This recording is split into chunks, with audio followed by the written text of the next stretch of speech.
Gloomwood is a thief-like immersive sim currently being developed and being published by the New Blood Interactive. Stay back.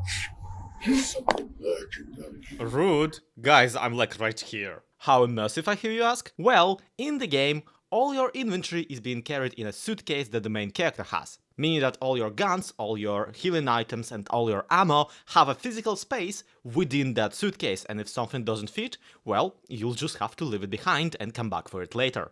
But here's the thing about that suitcase. In the very beginning of the game, you have to actually pick it up, and until you do, you straight up don't have any inventory. Well, frankly, that seems like a very stupid way of playing the game, but I never claimed to not be a very stupid man. So today, let's find out. Can you beat Gloomwood without a suitcase? Like and subscribe, etc., and let's embark. Good luck, Doctor. There is more to this city than you can possibly imagine. Starting the game in the usual pit, and right away I am shocked to realize that you can in fact carry some items without the suitcase. In the beginning, an unseen ally gifts you a ring that allows you to see if you are in the light or not, because obviously your eyes is not nearly enough for that. This ring is technically carried in your inventory, but the game allows you to pick it up without having the suitcase yet, because obviously the game haven't properly begun. And also, you know, fingers exist. So we won't have to do this run entirely itemless. In fact, there are some items that I can still pick up even without the suitcase. And when I say items plural, I mean literally like two. One is the lantern that we get way later into the game, and the second one is the Doctor's sword cane, which I'm really happy about because I was not looking forward to having to beat Gloomwood without any weapons. Luckily, the sword cane is also how you get silent takedowns. This is pretty nice, but unlike the shotgun or a revolver that you can get later into the game, it's not gonna save me out of a pinch. So right now the plan really is just don't get caught, idiot. The game is on full moon difficulty, by the way, which is the local equivalent to the hard one. I could go blood moon, which is the most difficult version of the game, but that one requires you to have wax cylinders to save the game at gramophones, which you can't use unless you have them in your suitcase, which I don't have. Meaning that if I went Blood Moon, I would have had to beat Gloomwood with barely any weapons, while also not being able to save. And that's way too much insanity even for me. So now the game really is on. We got our sword cane, we got our ring, we are stuck in this fish cannery, and we're surrounded by people with rifles looking for us. Luckily we got a map. This is what the map looks like. This is the second page of the map. This is the third page of... The place is labyrinthine, is what I'm trying to say. So, can anyone wonder that my first instinct is to just burst through a wall and just kinda leave? Yeah, turns out, if you got a sword cane, you can just do that. Like, yeah, you could try and silent takedown your way out of this mess, but actually there's a secret-ish passage right at the beginning of the game. If you walk back down the tunnel you came out of and climb onto this one little plank, you can jump onto a very dark spot with only a little bit of light coming through the planks in the wall. If you break those planks, you can climb out into the fresh air pretty soon after starting the game, which mind you still puts you on the exact opposite side of the cannery from where you need to be. So next up, we have to Assassin's Creed parkour on the rooftops our way through the level. Oh, and since the cannery is on a coast, there is constantly this stupid light from the lighthouse lighting up the area and giving away my location. This lighthouse is actually where we're supposed to go right now. So I gotta applaud the game design here. They made it a very present set piece, but they also made it the primarily annoying thing. Also, while at it, I decided to visit the gun safe room, just to see if I really cannot pick up the weapon. My idea was that maybe without the inventory you can pick up the weapon but not the ammo, and then at least use the bullets that are already in the gun. But no, we're utterly stuck to melee here. But at least I got my walking stick with me. In desperation, I tried to at least throw the bullet at one of the guys. I don't think that did anything. Passing the cannery, we suddenly hear a loud boom. You dunderhead, why did you do that? The locals have blown up the bridge and successfully separated us from the road to the lighthouse. Now we have to take a large detour into the mines. And this is where this video almost did not happen.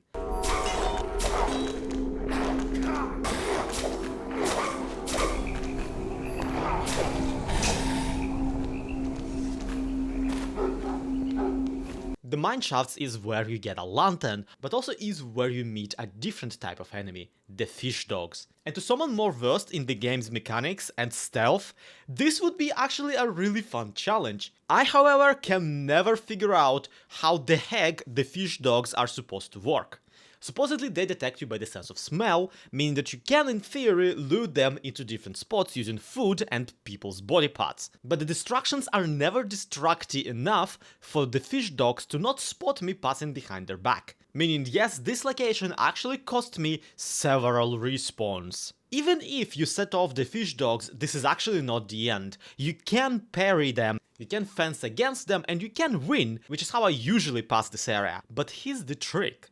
I don't have an inventory, so I can't use any of the healing items the game provides. Which is very frustrating because the mines are actually kind of full of them. There's food laying around everywhere and there are boxes with medicaments, but I can neither stab myself with a syringe without first putting it into my suitcase, nor can I apparently swallow the cheese wheel whole. This means that I actually have a limited pool of health for the entire rest of this playthrough, and losing quite a bit of it to the fish dogs would be very frustrating when there are much tougher battles ahead.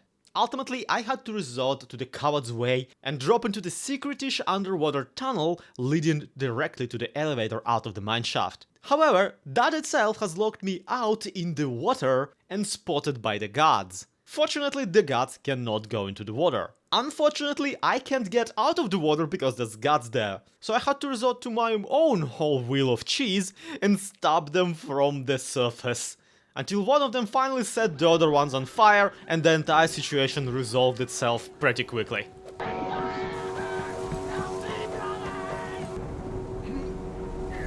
And don't get me wrong, I am not happy that I had to do this, but I am very happy to be out of the goddamn mines. The next obstacle on my quest is this gateway bridge, and usually I have quite a bit of trouble with it. Every route around it is heavily guarded by the hunters. The path to the right is guarded by the gunmen. The house itself is locked and there's a guy on the second floor. The path to the left has like 4 people chilling at a campfire. All this to say that I'm not entirely sure what kind of spirit possessed me here, that I made it on the first try and incredibly risky. All it took is me jumping into the open window on the first floor of the house, sneaking through the hole in wall on the opposite side, and somehow juxing every single person at the campfire, including the one that got suspicious and borderline started chasing me. For real, I don't know how that guy did not spot me, but he didn't, and hopping the fence got him entirely confused. There are easier ways to tackle this area, so I don't know why I even tried this, and honestly, I don't think I can do this again even if I tried. From here, the path to the next location was pretty uneventful, except for this one guy whom you can't really kill without setting up the explosive barrel right in front of him. Yeah, I don't know what I expected, kinda was working out some issues I guess. Either how, with only the sword to our name, we can't really trigger the drawbridge to come down, so we need to walk around and take the route through the Slaughtered God Tavern, the place which houses the one and only boss fight in the entire game right now. Once again, the game design and the atmosphere here is peak. This bit of you hearing the monster walking around and killing somebody from downstairs is really effective in setting up just how much of a threat it is.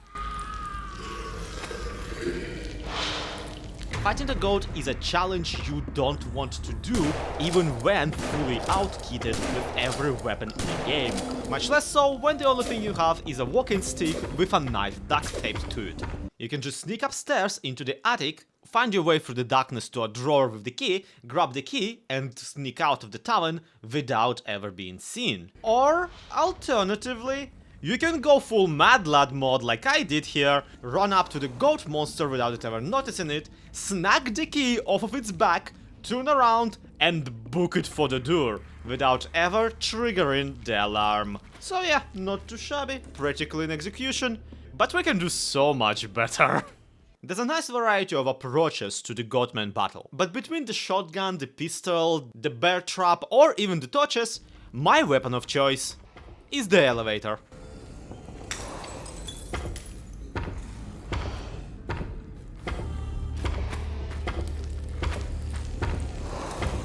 Welcome to the Hydraulic Press channel. Today we're gonna see what happens if we put there a goatman. I am so impressed that they left this way of disposing of the boss in the game. To an immersive sim, having options in dealing with situations is kind of everything. And this here is both hilarious and amazing. And really tricky to execute. I'm just gonna say it right here. The entire reason this video exists is because Gloomwood is kind of a masterpiece of game design. I am deeply impressed with all the ways you can tackle any given situation within this game, and the fact that you can get this far in it without so much as having an inventory should tell you everything about just how talented the people behind this game are. My massive respect goes out to Dylan Rogers, who seems to be in charge of development right now, and who also was the person to tell me that you can actually set fire to doors in this game. Bothering to reply to me on Twitter was pretty cashmany of him.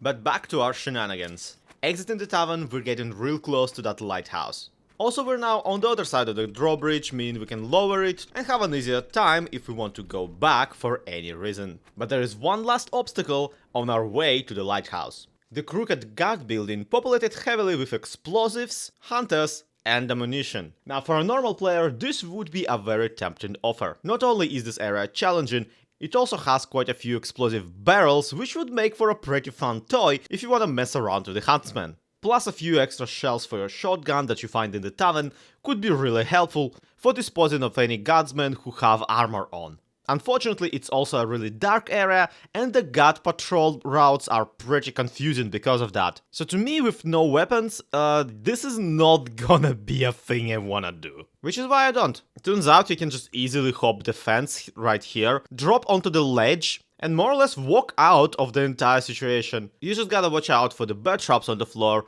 and Druke's the one guy who comes in to check on them every now and again. If you're reading this, that means you made it safely to the lighthouse. The lighthouse is as creepy as ever, and the recording of the mysterious voice from the beginning tells us to go seek them out in the market district. But getting to the market is gonna be a whole ordeal, as there's a city gate in the way, locked under many locks and guarded by many guards. The outsider is sure to come this way. Make sure to keep the gate closed.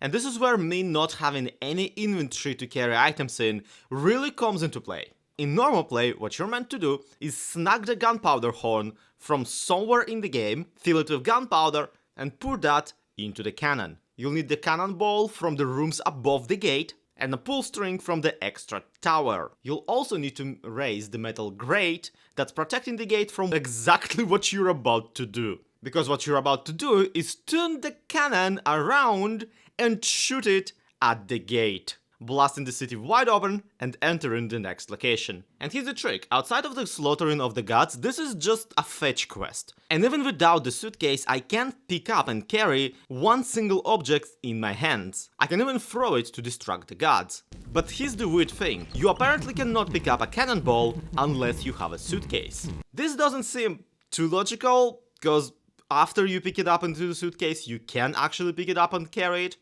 But to take the cannonball out of the initial pile, you do need to put it into your inventory. And me having no inventory, you can see how that's an issue. There is, admittedly, a different way of passing this area. On the overhang to the side of the gate, there is a secret passage to the sewers. The valve to open the grate on it is broken off, but you can find a replacement within the game and carry it here. This will lead you into a more difficult area within the town itself. Here's the problem though. The valve for this entrance is only found in the Slaughtered God Tavern. You find it in the attic with a note that specifically tells you that these valves are used all over the city, including in the sewers. And since we murdered the goatman, it's naturally not gonna be an issue to just yoink it, right? Wrong! The Slaughtered God Tavern is its own area instance. You pass into it via a loading zone, and you exit it via a loading zone.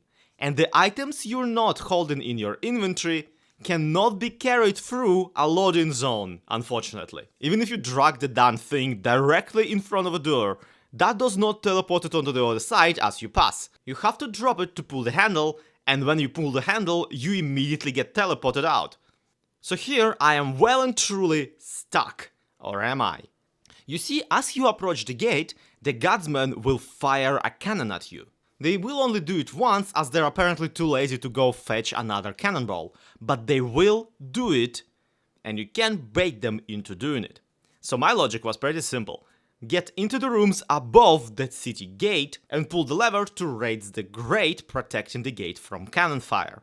Distract the two huntsmen guarding the cannon, and quickly turn the cannon around so that it is pointed at the gate. Sneak back to the lighthouse and approach the gate from the front to trick the huntsmen into firing the cannon backwards at their own gate, which in theory should blow it right open. Bish boom boom, I'm a genius and can move forward. Great plan. So did it work? The answer is a resounding yes. Yesn't. This thing outsider! Fire the cannon! Fire the cannon!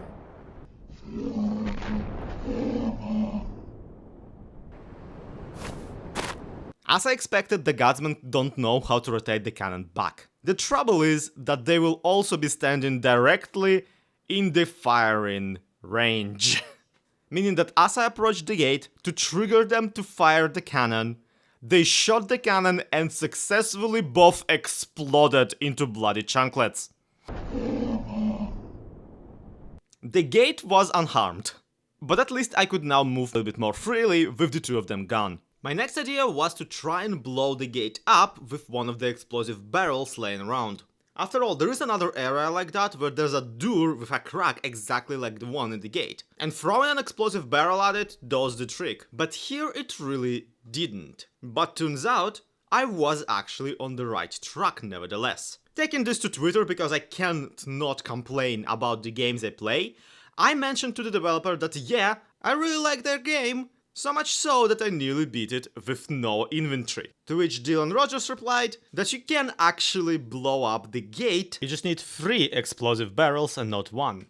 Alternatively, you can shoot it a bajillion times using a shotgun, but I'm pretty sure that uses up every single shell available on this level. Now I'm kinda of two minds about the entire 4 explosive barrels situation. On one hand, it's not really telegraphed to the player at all. The only other place that you can explode like that only takes 1 barrel, so it's logical to try exploding this one with 1 too, and when it doesn't work, dismiss the idea whatsoever. On the other hand, lugging around 4 explosive barrels up to this gate is actually quite a fun challenge. There are not enough explosive barrels within the immediate area. You do need to go somewhere else to grab the 4th one. And the closest place where you can get one is that crooked house that I decided to bypass wholesale. I decided that personally I'd rather drag the explosive barrel all the way from the gatehouse across the drawbridge than so much as show my nose into the crooked house. Which is extra hilarious because I simply misremembered the tweet and I only needed 3 in the first place. Either how, I needed to take out every single guard in my way. So you can see how that wasn't much of a compromise after all. Now successfully immersed and simulated, I set fire to the nearby box, yeeted the box at the explosive barrels, and finally was ready to enter the market district. You sure picked a fine time to visit our city, lad. It's a veritable horror show. The market district introduces a new type of enemy, the Batman, which are not a millionaire beating up mentally ill people, and actually are actual men who are actual bats. Okay, some of them might be women, I didn't get a chance to find out how they self-identify. What are your pronouns? I actually don't entirely understand the game mechanics of this new enemy yet, but what I do know about them for sure is that if you trigger the alarm in the gun shop, you are absolutely sure to get swarmed by them. This is why I decided to, after all, take a trip down into the sewer area to grab the key to the gun shop off of this one corpse. Still had to fight one bat on the way, but that didn't do me too much damage. The gun shop itself is of no real use to me either, because, well, I cannot pick up any of the guns. But I did feel nicer having an extra safe spot in the city, especially because of where I was heading next, the barber shop, which is another masterpiece in atmosphere and suspense. It's crap your pants scary is what I'm trying to say. The barber shop right now functions as kind of a base for the battered man. You have to keep really quiet and be very careful about stepping on the leaves on the ground, as to not alert any of the bats on the ceiling to your presence. As soon as they hear you, all of them are gonna drop down and all of them are going to attack. Which usually is quite the issue, given that you probably do want the large pile of money laying in the counter inside the barbershop. Me, not so much. I don't have an inventory, so whatever I could buy, I won't be able to carry home anyway. Holding shift and not taking out the lantern worked pretty well for me, and I made it safely to the morgue level of the barbershop, which was perfectly fine. It's a little known fact that the barbershops in the good old times also functioned as kind of a surgeon area, so it makes sense that the barbershop here would have a morgue level in the first place. That's why the barbershops have those red, blue and white spinny things. It's supposed to be like blood veins and a mysterious third white liquid. But that's neither here nor there. Point is, with my pants darkened, I did nevertheless make it to the morgue. Now I just had to pick up the ring off of one of the corpses, put it into the bowl in front of the gate, watch the nice green fire burn, and ride the elevator to the one functioning shop is what's supposedly a market district. This coincidentally takes me directly to the doorstep of the man who rescued me from a fish prison. You looked in the mirror, didn't you? I mean, come on man, I'm not that ugly. He politely offers me a room upstairs where I can save my game, finish the early access version of the game, and realize that I did in fact forget my luggage. So, can you beat the current version of Gloomwood without the suitcase? Yes, obviously you can. But should you? Honestly, absolutely. If you played Gloomwood and enjoyed it, this is a really nice way of getting a little bit more out of the game. It requires a mastery of the game mechanics that you don't necessarily think of, and it gets you to approach the game very differently than how you would usually. With no guns to fall back on, and sometimes no necessary tools to progress, this is a really fun and interesting challenge. With that being said, I hope you enjoyed this video. And do let me know if you got any ideas for other challenges I could do like that in Gloomwood or otherwise. As you can clearly tell, I'm sort of a connoisseur of playing video games ass backwards. Like and subscribe, etc. and I'll see you next time.